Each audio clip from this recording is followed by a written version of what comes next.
Hi everybody, this is the Baseball Hood, the amazing, spectacular, terrific, the great one, the People's Champion, your host, and welcome back to the Baseball Hood 2. Hopefully you like this video and hit that subscribe button. In this video, we're going to talk about the top free agents for next year now that Vladimir Guerrero Jr. has signed, or re-signed with the Blue Jays. This is not a very good class like this past offseason. This past offseason was really good.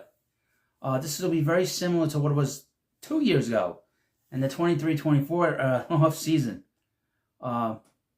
But what's interesting about this group is that Guerrero Jr. is off the board. And I think, in just my opinion, I think Peter Lyons is going to re-sign with the Mets with a major contract. Because I think part of it is he's having a great start to his season. We'll see how it goes. Not even 2 weeks, but he's had a very strong start. But this is from SI, and they go through the board here of the top players. Headline, break it down, 2026 MLB free agent class with Vladimir Guerrero Jr. off the board. This is their word. A relatively weak crop of free agents was made even shallower when Toronto locked up Guerrero this past week, but there will still be top-level talent available. That's true.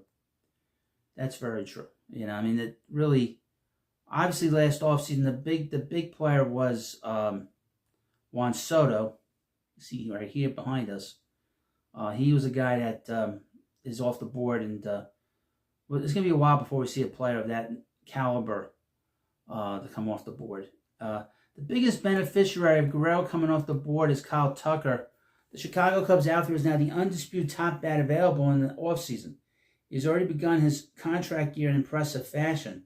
Through Thursday's games, Tucker ranks in the top 2 in the NL in hits, home runs, RBIs, runs, total bases, and OPS+. And has 14 walks against 7 strikeouts. People this week on WFN have lost their minds. It's weird because they've been sort of saying that he's a better player than Juan Soto. It's insane. The Houston Nationals rarely extend their high-priced stars and decide to move Tucker this offseason. They clearly believe there was a deal to be had, and given the massive contracts Juan Soto and Guerrero received, Tucker has every reason to hit free agency and create a bidding war. He's going to be looking for $400 million, and I think he's better than Guerrero, by the way. Guerrero set a new market for non-Soto Shohei Ohtani players with $500 million deal, and it wouldn't be shocking if Tucker approaches that number despite being 2 years older than the Blue Jays star. Now, that's a big thing, that age. Over the past 3 seasons, the 28-year-old has averaged 27 homers and 89 RBIs. It's nothing special. While hitting .275. In that time, he generated 15.7 wins above replacement. That ain't great. After Tucker, the bats are interesting. Though there isn't a standout star, Kyle Schwarber and Marcell Ozuna are designated hitters only at this point, but they can still put up big numbers. Luis Ariz has won 3 consecutive batting titles, but has no pop, has no defense, lessen his prospects for a big contract. Eugenio Suarez is coming off a big bounce-back campaign in 24 and has hit 30 homers in 3 of the last 4 years. Cedric Mullins is an interesting case, as 30-year-old has become one of the few pure center fielders who could hold his own at the plate. It's a mixed bag with Schwarber appearing to be the most coveted given the fact that he hasn't had an OPS below 817 and a non-COVID season since 2017. That guy should have a lot of teams on him. In the pitching department, there is a huge drop-off from last year's free agent class to this one. A loaded group hit free agency after 24 with Blake Snell, Corbin Burns, Max Fried, and Roki Sasaki available. Before I ever forget, there is a Japanese player called Ryokami. Keep an eye on him. They're going to be teams after him. So the Japanese class could be a very interesting one this year. He might be the top player in this class. And a lot of teams will be in on him. The Mets will be in on him. The Yankees will be in on him. And he's considered the greatest power hitter right now in Japan. He's a second baseman. He could get a lot of money. The Dodgers certainly be in on him. You know, we know the Japanese league is basically the Dodgers farm system at this point. So keep an eye on him. They didn't mention him here, but he could be posted. If he gets posted, the Mets, the Cubs, the Dodgers, the Yankees, all the big teams will be in on him.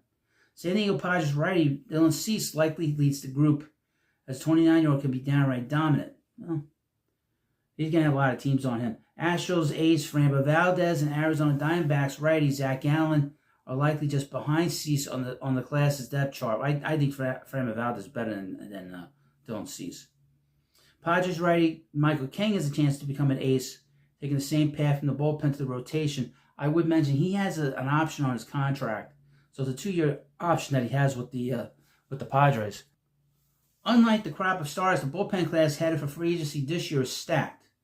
Devin Williams is the obvious choice as the top free agent.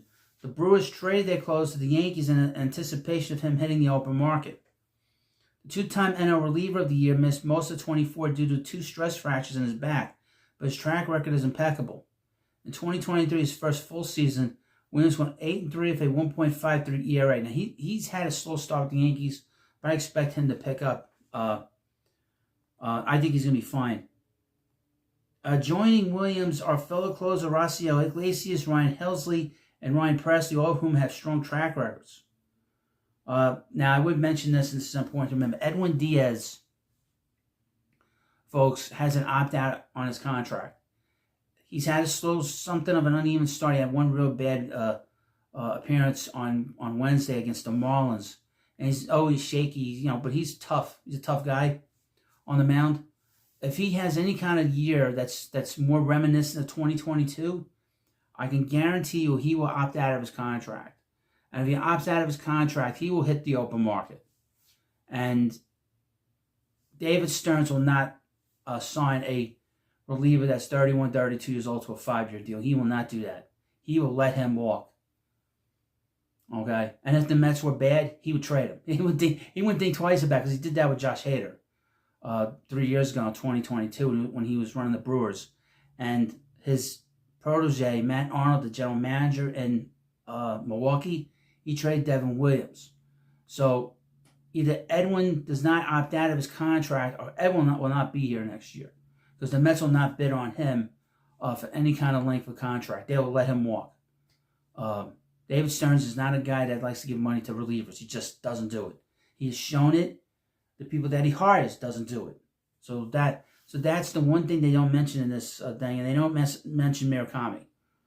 Murakami is the top power hitter in Japan. He broke the record for a season for the most home runs in Japan. So that's a guy that is going to have a big market if his team posts him. So you let me know what you think about this video. And of course, please subscribe to Baseball Hut 2. I'll see you later.